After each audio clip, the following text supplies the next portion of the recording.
नमस्कार दोस्तों। आज हम बात करेंगे करंट मार्केट की सिचुएशन पे कि मार्केट में जिस तरह से उतार चढ़ाव आज के टाइम पे हैं उसके बारे में डिटेल में बात करेंगे। और आज हमारे साथ बात करने के लिए हैं श्री विश्व प्रताप राणा सिंह। राणा जी, आइए, आपका स्वागत है। हमारे दर्शकों को आप बताइए कि मार्केट कैसी ट्रेंड कर रहा है और आने वाले टाइम में मार्केट का कैसा ट्रेंड रहेगा। Rana ji, over market. To you. हाँ, thank you Sharma ji. Market अगर हम देखिए, अगर एनालाइज करें पिछले एक महीने में मार्केट ने अपना ब्रेकआउट दिया। जो 26,000 आज से एक साल पहले ऑन आई गेस इलेक्शन के बाद जो एक रैली हमें मिली थी 26,700 अराउंड हमने टच किया था, वो अब कहीं ना कहीं लग रहा है कि हम उस चीज़ को अचीव कर सकते हैं स्टिल। अभी जैसे कल 29 को फेडरल रेट कट का न्यूज़ आने वाला है, थर्सडे को सी जिनपिंग और ट्रम्प का मीटिंग है। अब इसका मार्केट पे क्या इम्पैक्ट रहेगा, इसको आप किस तरह से देखते हो? फेड फेड के जो रेट्स कट होंगे या हो सकता है स्टेबल भी रहें, क्योंकि हम अभी कॉन्फिडेंट नहीं है। इनफैक्ट कोई भी कॉन्फिडेंट नहीं whether वो रेट कट होगा भी या नहीं। हो सकता है they will keep the rate same as if it is right now. तो हम वेट कर सकते हैं अभी फ़िलहाल तो। और रेट कट के बाद यूएस के मार्केट में कैसे मूवमेंट होती है उस पर बहुत ज़्यादा हमारे इंडिया का मार्केट डिपेंडेंट है। और सबसे ज़्यादा इस समय जो अभी आजकल एक प्रोपेगेंडा बना हुआ है टैरिफ। तो टैरिफ में कहीं से कभी कुछ न्यूज़ आ रही है, कभी कोई रूमर्स आ रहे हैं। अभी फ़िलहाल तो सुनने में यही आ रहा है कि और tariff will be decrease to 15 to 20%। So जब तक ये क्लैरिटी नहीं मिलती है तब तक थोड़ा जो मार्केट की वॉलेटिलिटी है वो अपवर्ड ट्रेंड में रहेगी, बट वॉलेटिलिटी रहेगी। इसके अलावा जैसे आपने टैरिफ का बात किया है, चाइना और यूएस प्रेसिडेंट का मीटिंग है।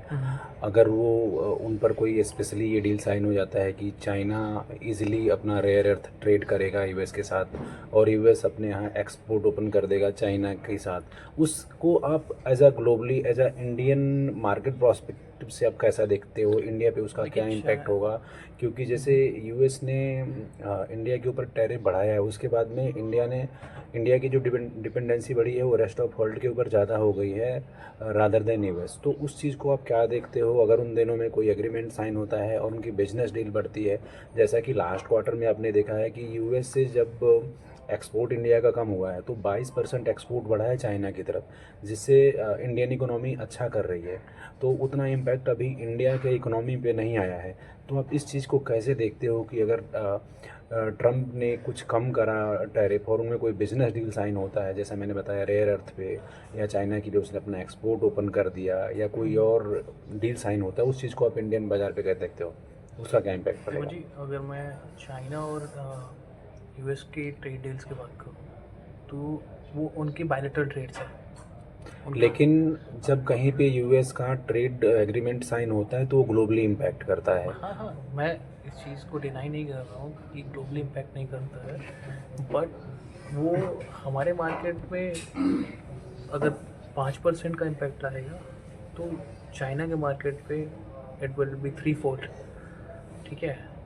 तो इससे ये होगा कि हाँ, जियो पॉलिटिकल जो टेंशन अभी चल रहे हैं, कभी टैरिफ वॉर चल रहे हैं, ये सारी चीज़ें थोड़ी स्टेबल होगी। तो उससे ये है कि हाँ, हमारे जो मतलब ओवरऑल आउटलुक जो है मार्केट का वो थोड़ा स्टेबल होगा। मैं ये नहीं कहता हूँ और मैं ये नहीं कह सकता कि चाइना और यूएस की ट्रेड डील की वजह से इंडिया को बहुत ज़्यादा प्रॉस्पेरिटी मिलेगी या उसके मार्केट को बहुत ज़्यादा लाइक इनफ्लो आएगा एफडीआईज का। मतलब ये हम कॉन्फिडेंटली नहीं कह सकते, क्योंकि अगर एफडीआई देखेंगे कि यूएस और चाइना की डील साइन हो रही है और यूएस और China I mean going closer, तो वो वहाँ पैसे लगाएंगे ना, चाइना में पैसे लगाएंगे। और आप अगर देखोगे तो चाइना की जो मार्केट है, जो हैंसेंग है, वो पिछले एक साल में आई गेस 15 से 20% का रिटर्न दे रखा है, और जहाँ की इंडिया में अभी 2-3% भी नहीं हुआ है। तो और उस अब क्या है कि अब जो हमारे फॉरेन इन्वेस्टर्स हैं वो ज़्यादा जो इंडिया में आप देखोगे पैसे निकाल रहे हैं, ठीक है, और चाइना में हाँ, कहीं ना कहीं फॉरेन FIIs ने इन्वेस्टर्स पैसे निकाले हाँ हैं, दबा कर बिकवा ली हुई है एग्जैक्टली। पिछले 2-3 महीनों में। इन 2-3 महीने मैं तो कहता हूँ कि जब से इलेक्शंस हुए ना और जब से रिजल्ट आए तभी से ये चीज़ें ये चलती आ रही। बीच में 1-2 महीने उन्होंने ख़रीदारी की थी, वरना हमेशा ये ट्रेंड जो है नेगेटिव ट्रेंड ही बना चला है। ये तब तक हम तब तक इस चीज़ को स्टेबल नहीं कर सकते जब तक एक वो टैरिफ का जो एक टैरिफ का हाँ बेसिकली जो कैसा था कि तो वो हाँ सॉर्ट आउट नहीं होता एग्जैक्टली यूएस वो के जब साथ तक ही। सॉर्ट नहीं होता पहला। दूसरा, हम जब तक हमारे जो इंडियन कंपनीज हैं उनके रिजल्ट्स अच्छे नहीं आते हैं, राइट, और ये रिज़ल्ट भी कहीं ना कहीं उस टैरिफ से बहुत ज़्यादा इम्पेक्टेड हुए हैं।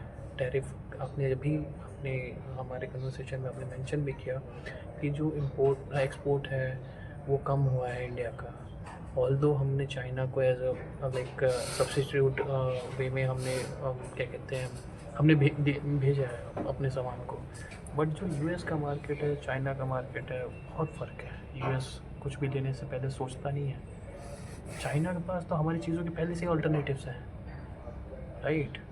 तो ये सारी चीज़ें हैं, हम एक समय के साथ ही इस चीज़ को, जब तक टैरिफ का जो एक it's a cloud on a dark cloud, we are under a dark cloud, जब तक ये सॉर्ट नहीं होता, जब तक ये नहीं, तब तक हम कुछ नहीं कह सकते। राणा जी ने आपने बहुत विस्तार से टैरिफ के बारे में, इंडिया यूएस ट्रेड के बारे में, चाइना और यूएस के प्रेसिडेंट में मीटिंग क्या होगी, उसका क्या कंक्लूजन निकल के आएगा, इन सब के बारे में बहुत विस्तार से जानकारी देने के लिए बहुत बहुत धन्यवाद। Thank you. Thank you.